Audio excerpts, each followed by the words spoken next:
some of the country's leading stars of stage and screen warning that the UK theatre industry is on the brink of ruin amid the coronavirus crisis. Performers, writers, directors say that without help from the government, many venues are going to be forced to close and may never return, and that could leave tens of thousands of people out of work. The government says it will work with theatres to draw up a plan, but is it down to the taxpayers to save the theatre industry? Joining us to discuss this, Christopher Biggins, who says the money should be spent elsewhere. We've got the artistic director of the Young Vic Theatre and actor Kwame Kwei-Armah, who thinks the money should be seen as an investment, not a bailout.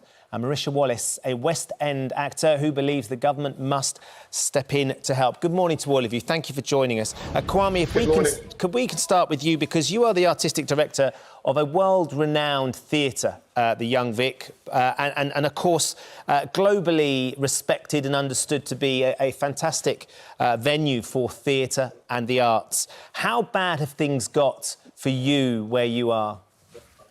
Really badly. And I think not just for me, but for many of us in our sector. I believe maybe 70% of theatres up and down the country and production companies will run out of cash by December. That means that we'll fall off that cliff and many of us will die and will not be able to return.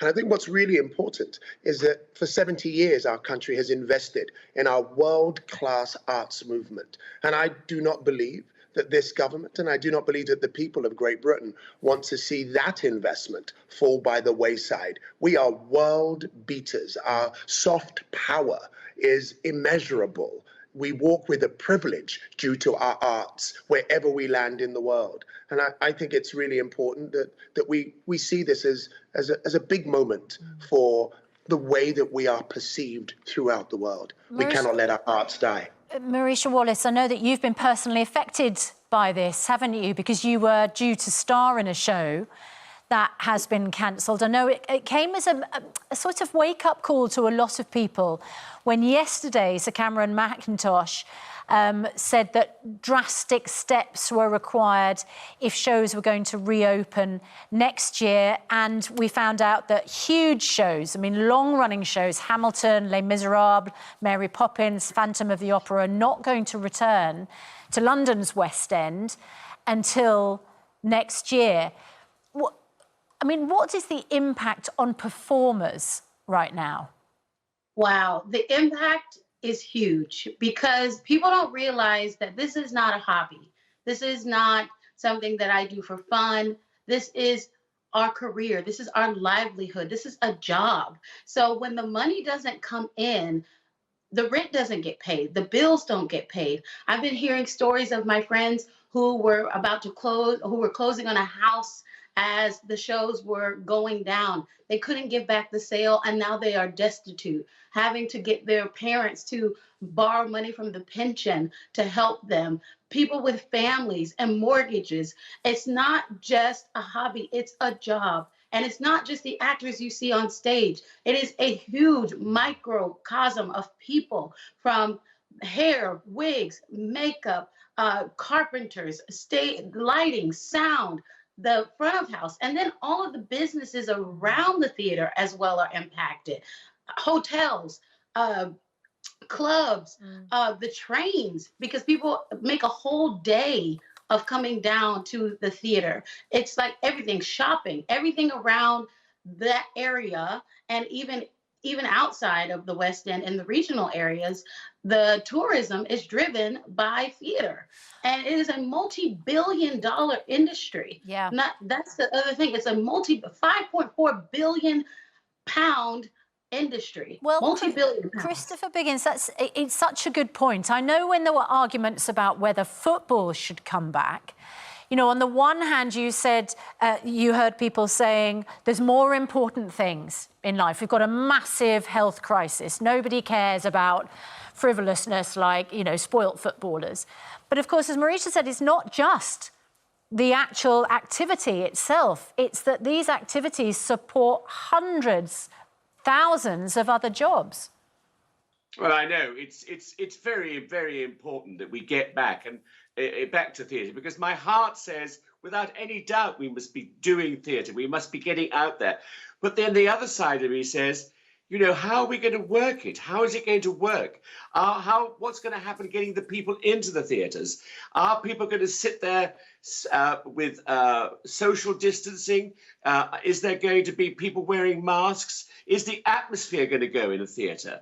I mean, that is the thing we have to look at. And also, you know, the tourists are a big, big part of going to the theatre. Are the tourists going to come to this country? There's so many ifs and buts about it that's what worries me. It's a big concern. You're absolutely right, Christopher. Christopher, I'm calling you Christopher. It's very formal. Biggins, of course, as we know you. Kwame, I wonder if you saw the picture of the Berlin Opera House. They posted a picture of what it might look like with social distancing.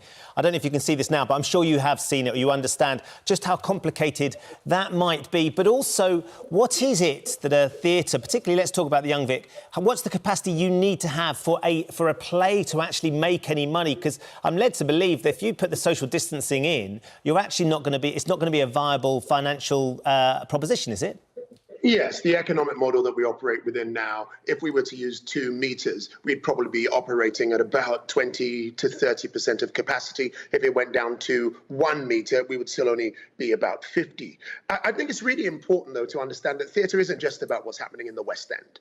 That theatre is about what's happening in our regional theatres right across the country and the way that they serve their community, not just by the plays that are on stage, but by their education departments and their outreach departments and what role they play in mental health and in education. This isn't just about tourists. There are great minds working out right now how we can make it work once social distancing is removed. But we have to remember it is an ecosystem that relies not just on stars on stage, but relies on the craftspeople who have given their life to making sure that the art that we put into our communities is the art that is worthy of our ancestors. Marisha, as a performer, what would it be like? We were just showing those pictures of theatres where they've tried to take some of the seats out. We've seen football matches played last night with absolutely no fans in the stadiums. What would it be like as a performer going out and just seeing, you know, 20% of the audience sitting there? When I saw those pictures of Berlin, I was like, this looks like a horror story. Like, I was literally like, wow. But at this point, now I'm like, I would do anything to even perform for that amount of people. That's how much we love what we do, even if we could have affected that many people. But we've realized social distancing is not going to work in the theater, because not only do you have to keep the audience safe, you have to keep the actors safe. And that is why we need the government's help to get us to a point where we're going to get out of these, move away from these social distance restrictions so that we can have that support to get us to that point where we could come back. I've been working with a bunch of charities to also try to help get us back to that point, like Mad Trust and Broadway Cares. We've been doing a lot of work to try to help us get to the point where we can get rid of those social distancing things. Marisha, the difficulty there is that the science at the moment, and this is what Boris Johnson and the government are saying, the science isn't supporting reducing social distancing down to a level where, as Kwame points out, it would make his theatre profitable, even the regional theatres as well. So with regards to the government, I mean, that's a process, isn't it, to change the rules on social distancing. That's going to come about. I think you want something more as well, though, don't you? Need some financial incentive in order to try and offer more? We need finances while we wait. While we're trying to figure this out, we need financial help to get us to that next point. But what in the gap? What happens in the gap? Do we just go destitute? Do we go broke? Kwame.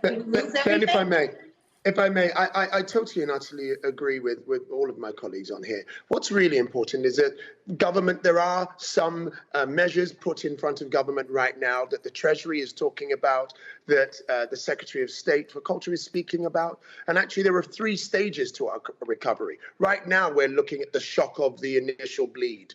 And then we've got to find ourselves in a position where we can stand again, and then in a position where we can run again. And that's why some kind of government investment to help us across the sector get right back on our feet again is going to be really important. We were the first out and we will be the last back in.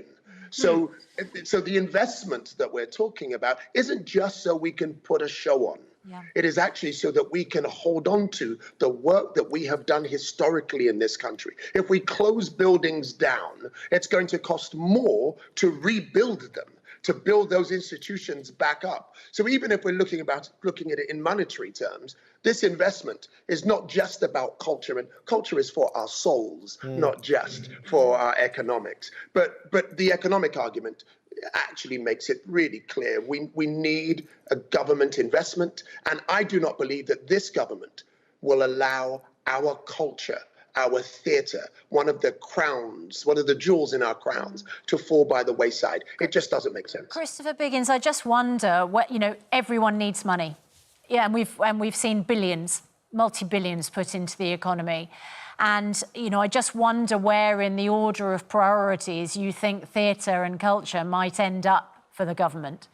Well, it's a real problem. I mean, for instance, we hear every day that there are more and more food banks opening, Yeah. That children aren't being fed, that, there are a lot of problems, and it's a real problem for the government to know what to do for the best. I mean, of course, let the government give us as much money as we can, but there are other people in the lineup waiting to be saved by this government, and I don't know where we draw the line. No. I certainly agree with my colleagues. Theatre must go on. It's one of the greatest things ever. I mean, I'm just about to lose a very successful pantomime season. And, pantomime is, I think, the breeding ground for theatre. Yet our school children are going to come to see a pantomime this Christmas. How are we going to get them into the theatre? What happens when they're in the theatre? What happens to the actors on stage? I mean, I'm going to do Dick Whittington. We're going to have the longest cow ever because the distancing between the two actors will be huge. I know. Well, I mean, that, no one wants to miss that. But as you say, Christopher Biggins, we can't even get the children back into their classrooms yet. So I can't imagine when we're going to be able to get them back into the theatres. But thanks all so much for stating the case. It's good to talk to you and, really good luck.